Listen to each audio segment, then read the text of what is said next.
welcome to another Formula 1 2020 My Team Series episode, and today we are here for the Bahrain Grand Prix. If you didn't watch last episode, definitely go and give it a watch. It was absolutely mental, possibly the best overtake I have ever seen in Formula 1. It was absolutely amazing. I'm going to kick off this episode just by filling in the activities. Let's see what's doing good. I think we should go with that. Podium celebration party. Why not? We'll do some driver promotion filming just to get the driver acclaim up. Hopefully Mick will be feeling a little bit better after that. We don't really have any money to invest at the moment, but we do have some resource points, and as you can see, we can't actually develop anything in the chassis department yet because we need to unlock that in the facilities. So we're actually going to download. We are going to develop this ICE durability part, because ICE is always going down in durability very quickly, and we don't want that, so we're going to make sure that that's fixed as soon as possible. And then I think next episode we'll start making some headway on some powertrain upgrades, because I think it's about time that we invest a little something into there, as we've got 2 aerodynamic parts already coming through. And the next thing that we will be upgrading is our resource generation from the chassis facility, which will be very nice, very nice indeed. We do need to get it to spec 1 though, which is a bit annoying. But hopefully we should be able to. That's the plan. In a couple of episodes time, hopefully we should have spec 1 on everything. Obviously here we've got our new sponsor, XCR or Zer or whatever you want to call them. And we managed to get ourselves them in the last episode, and these were the standings as of the end of last episode. We managed to get ourselves a podium in the first race of the season, and it was, just go watch the race. It was absolutely mental. I could not believe what was happening. Right, we're going to get ourselves... Oh, has anything failed? 23rd of March. Okay, so our parts should then be ready for round 3 at the... I can't remember which Grand Prix we're going to be going to. I believe it's China. Yes, so we will have those parts ready for China, Bahrain Grand Prix. We're going to have to settle for what we've got for now. But that should be alright. That should be absolutely more than fine. Oh, look at that. Our little 3rd place trophy in Melbourne. That feels good. So good. Right, let's hop into some Bahrain Grand Prix action. I'm going to do the practice sessions, obviously, as usual, and I will see you at the end of qualifying. Well, ladies and gentlemen, unfortunately, qualifying is done. I had to use up 2 sets of soft tyres in Q1 because the first lap just wasn't quite good enough, and I only managed to get in by a 10th in the end. And this time round, I'm a full second out of the way of Lando Norris and the McLaren in 10th position. I can't find any pace in this car around this track. It doesn't have that wow factor that it had in Australia. It just hasn't got quite that foot to floor power output, and it's just quite an unstable car all round. Obviously we will be able to fix that, but yeah, we do find ourselves out in Q2. Mick Schumacher, I believe, qualified P18. And we've got a Mercedes 1-2, as expected. Alexander Albon, as you'd expect, down in P8, because Verstappen is obviously P3, and he is always going to be 5 tenths slower than him, because that's what it was like in real life as well, which is quite sad, but unfortunately realistic. But anyway, let's move on towards the race, shall we? Good day today. Let's have your take on it. You didn't spend much time practicing. Are you saving your car for the main event? So the game has twigged that we're not doing too much practicing. Well, I don't know. The car feels alright. It's not the best. I've definitely had better. But you know, there's a number of factors. But at the same time, you don't need to spend time on track if you don't need to. But we know how the car works. We know the track, and I think the car is alright.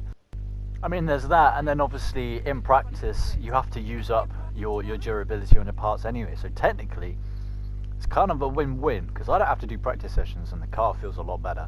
But we're going to make sure that our durability department knows that we're doing Great. alright. Well, that's everything. So this is how our claim is looking after qualifying. We got ourselves almost up to level 4 in the team, but now I think it's just about time that we get stuck into the Bahrain Grand Prix.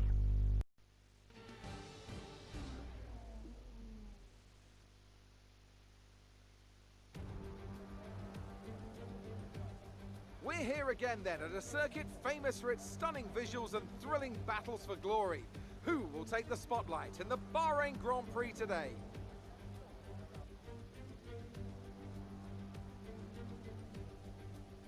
We go racing today around 3.36 miles of the magnificent Bahrain International Circuit, with 15 corners and 2 good passing opportunities into turns 1 and 4. Keep an eye out for drivers locking the front left tyre into the tricky braking zone of turn 10. And as always, a man with plenty of racing experience joins me in the commentary box. Today it's Anthony Davidson.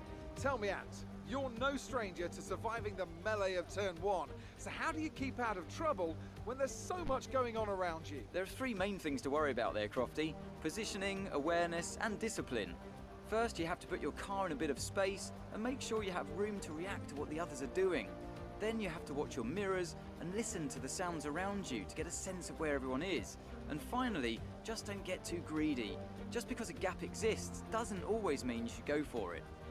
With the race minutes away from starting, here's what today's grid rundown looks like. Lewis Hamilton lines up on pole position, and Valtteri Bottas will line up alongside. Looking at the rest of today's grid, we have Verstappen, Vettel, Carlos Sainz, and Albon, Leclerc, Norris, Stroll, and Daniel Ricciardo, Ocon, Gasly, Kevin Magnussen, the Rainmaster, Raikkonen, Perez, Antonio Giovinazzi, and Roman Grosjean. Latifi, Russell, Schumacher, and Daniel Kvyat completes the grid. And with lights out just moments away, it's time to go down to the track. Now that we've got some points on the board, let's continue this form and aim for another top 10 finish.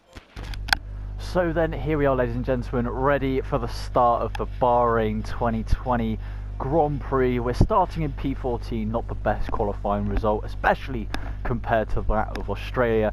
For some reason the car just does not feel the same, whereas in Australia it felt like a very, very competitive car. This time it feels like a very low-end midfield car. It's quite wibbly wobbly, and I think we do need to make some powertrain improvements. It's just when you put your foot to the floor, it just doesn't quite give the same oomph as I might have possibly liked from this Mercedes power unit. But nonetheless, let's get ourselves ready for the start of what hopefully will be a very exciting Bahrain Grand Prix in the nightlight. I'll see you on the other side. Here we go then, the 5 red lights are up and ready to go. Who's going to win the Bahrain Grand Prix? Lights out and away we go. Lewis Hamilton looks like he's got a pretty decent start. I think Valtteri Bottas might have got slightly ahead of him. We, meanwhile, in P15 have got ourselves up to P14 already. We're going to make a huge lunge down to turn 1. Where are we going to end up? We are side by side with Charles Leclerc now. We signed ourselves down in P9. It's all very, very tight at the back. Now we're coming alongside Lance Stroll here. We're going to make a nice dive down the inside, see if we can have a look at Leclerc as well, but not quite. We managed to get a very clean pass on Lance Stroll. So far, a very, very good lap 1 from P15. We managed to get ourselves up to P8. It's a very, very, very good start. Now, if you have a look at the actual lineup here, we've got Hamilton in P1, Valtteri Bottas P2. We've got Vettel P3, Sainz, Albon, Leclerc, then myself, Stroll and Ocon rounding off the top 10. So far I think this has been a very, very nice race, but here we are now closing up on Charles Leclerc. Can we make an overtake round the outside into turn wherever it is? We absolutely can. It's a beautiful, beautiful little sequence. We stay wheel to wheel, side by side into the wrong right-hander, and we just about managed to keep the position there. Very, very close battling there with Charles Leclerc, who I didn't expect to be battling with in this Bahrain Grand Prix, as our car isn't quite up to scratch yet.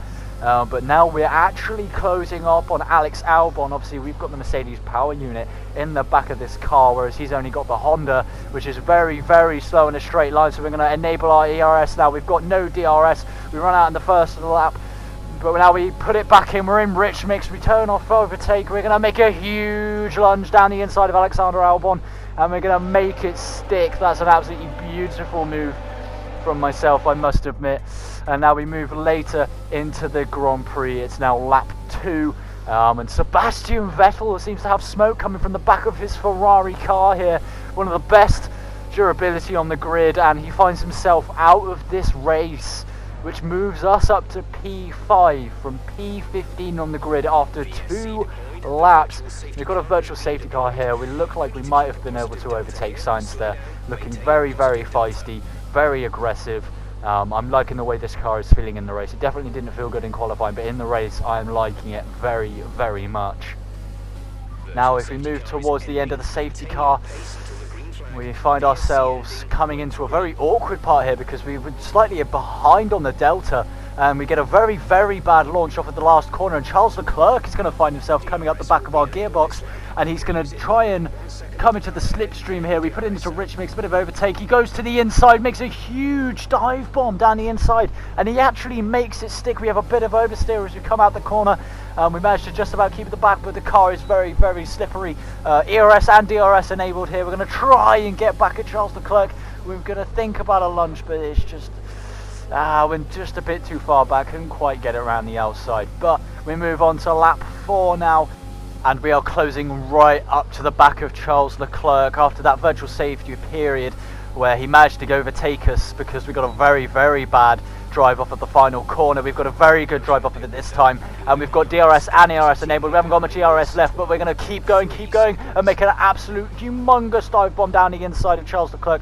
Bit of oversteer as we turn into the corner, but we're going to stay side by side, and he does actually concede the place in the end.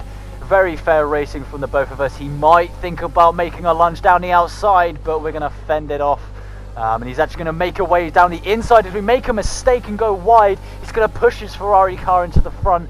But he again concedes the position. I don't think it's quite worth the risk at lap 5 when everything is still very much up in the air. We find ourselves in P5 at the end of lap 5. Now we find ourselves towards the end of lap 6. We're going to make our first and final pit stop. Hopefully we might be able to jump Sainz in the pit stops. Obviously he has actually pitted before us the lap before on lap 5. Hopefully we can match it. There goes Giovinazzi, Perez, Verstappen obviously stays ahead of us. Bottas drives straight past. Where is Carlos Sainz? There he is, there's Carlos Sainz. He has managed to get past us, unfortunately. We're going to keep it in rich mix. We're going to go quite wide here actually coming into turn 1. I wasn't quite expecting it to be that fast. And it looks like we have unfortunately conceded the position to Carlos Sainz. Fair play to him, must have been a very, very nice outlap. But we move now to lap 8. We've got Charles Leclerc right behind us. It looks like he's got himself a very good drive off of the end of the final corner. We've only got ERS here and not a lot of it. We've got rich mix, but he's got DRS as well. He's closing. Goes towards the outside. He's going to try and get himself around the outside. We're going to position our car just so that he can't get himself round. Make it as awkward as possible for him. And it looks like we've managed to keep the position. P5 at the end of lap 9. Now we move towards the end of lap 9 here. And a virtual safety car has been deployed. I'm not entirely sure why. Now we've got to try and keep towards it. Lewis Hamilton is out of the session. What has happened here? Who and the Mercedes have hit. The Mercedes have hit each other. Valtteri Bottas has got no front wing. We have to concede the position to Valtteri Bottas for some reason, but we're going to let him have it. He's got to go into the pits. That puts us in contention for a podium position. We are currently in a podium position in this Bahrain Grand Prix. I cannot quite believe what I've just seen. The Mercedes have hit each other. Flashbacks towards the end of the season with Hamilton and Rosberg when they were constantly hitting each other. If you remember Spain and Belgium, they were constantly at each other's throats. It looks like Valtteri Bottas and Hamilton are going to do exactly the same thing I cannot quite believe it. But we move on to lap 12 now, and Alexander Albon is feeling a little bit punchy. His Honda engine is going to fly past our Mercedes. He goes towards the outside. He's going to be nice and aggressive here, try and push him everything outside, but we are actually going to force him out. We cannot concede this position. I'm going to do everything in my power to make sure we do not concede this podium place. Now then, we move towards the end of the final lap of this Bahrain Grand Prix. We fended off Charles Leclerc, we fended off Alexander Albon. The two Mercs have taken each other out. Charles Leclerc's teammate Sebastian Vettel went out in lap 2, can you believe it? Max Verstappen wins the Grand Prix somehow, some way. Carlos Sainz is going to come home for P2 some 8 seconds ahead of us. We just didn't have the pace here, but we have managed to get ourselves into P3. I cannot believe it. We have made it onto the podium again. What on earth just happened in that Grand Prix? Oh my god. We did overtake central, defense central, lunge central. Did the Mercedes hit each other central? How on earth did that happen? What were they doing? They've taken each other out. Hamilton's out of the Grand Prix. I don't know if Bottas managed to get points. Max Verstappen ends up winning the Grand Prix. Carlos Sainz gets P2. We get P3. We managed to fend off Alexander Albon and Charles Leclerc. Pierre Gasly gets himself up to P9. That's a good result for AlphaTauri, who are very much struggling for points at the moment. But the story of the day is driver of the day, JD Garley. Podium position for the second race in a row at the Bahrain 2020 Grand Prix. The celebrations aren't as cool as I thought they'd be, but they're definitely there. We're spraying the champagne, we're loving life. I could definitely get used to this in a couple of seasons' time, I tell you that much, but that was possibly the most entertaining Grand Prix. I thought last year's race was entertaining. This race was immense. We started position 14. And if we look at the standings, we are top of the drivers' standings, with Valtteri Bottas not getting any points, Lewis Hamilton not getting any points. We've done it. We've actually done it. Mick Schumacher unfortunately finishes P18. Looks like he didn't have the best of Grand Prix. He's managed to finish ahead of Nicholas Latifi, one of the Williams, but obviously he's behind the other one of George Russell. I would expect him to be a little bit further ahead, possibly P14, P15. But we can't really complain too much. We've got ourselves another podium, people. Another podium in the Quantum Mercedes F1 team. I am astounded.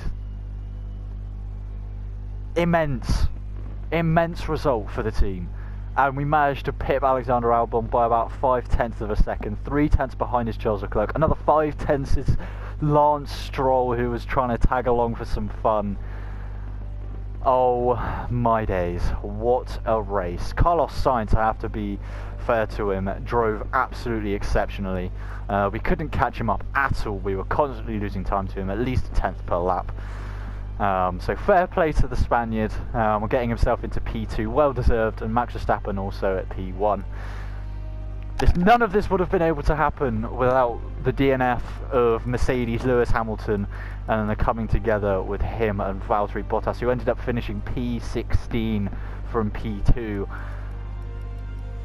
Oh my goodness, what an absolute banger of a race. I cannot believe that has just happened. What a gem.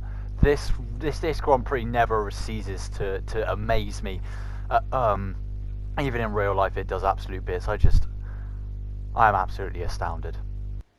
So that was an exciting race from our perspective. Let's have yours. You gained a lot of positions during the race, didn't you?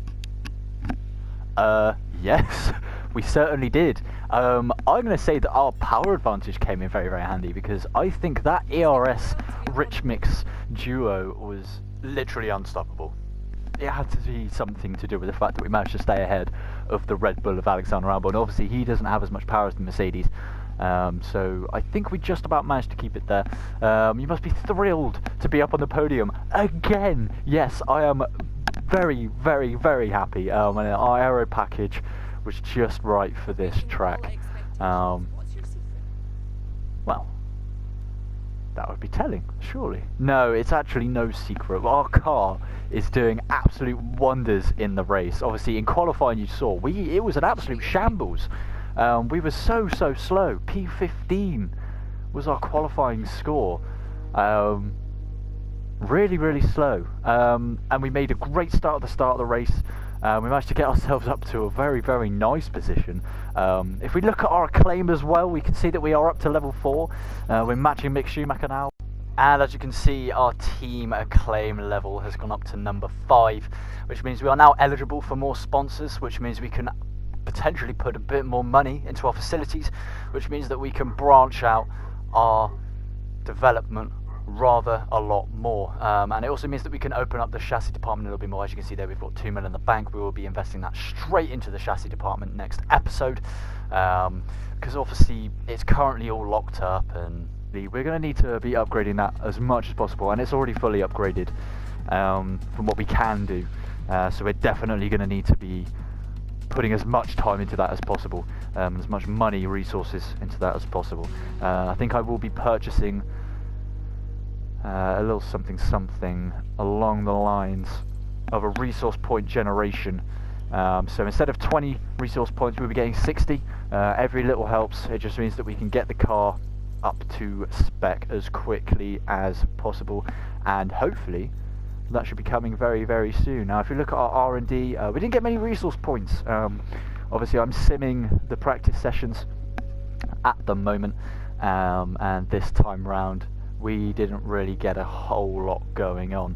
Now if we look towards our vehicle, we're actually not doing too bad for parts. Obviously you can see the ICE, as I said before, is getting worn very, very quickly. Looks like we might have to make an MGU-H upgrade, possibly a turbo charger upgrade as well.